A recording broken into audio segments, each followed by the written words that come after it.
It is disappointing that we have such a partisan bill that has been passed through the Senate now in such a rush that we couldn't see much of what was actually in there in the sweetheart deals. We hear little bits and pieces. It's really, in another environment, it'd be bribery and extortion.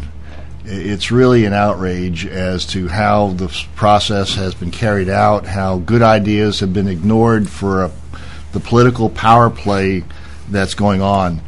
It's really been a very deceitful and disappointing process, is the bottom line. And we still have a few more steps to go. You hope that there is some good men and women in Washington that will step forward and say enough is enough. We're not going to spend our kids' future. We're going to actually do health reform in the right way.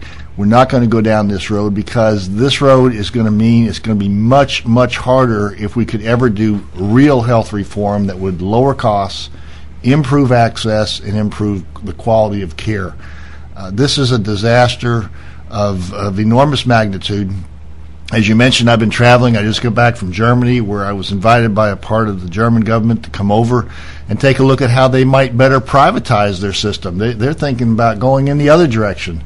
They've actually, elected people that are more conservative and responsible than we've elected recently. So they're trying to find ways to improve their system, and they are in such a bog from all the years of government control and regulations that it's very difficult to dig yourself out of such a mess, and everything becomes political.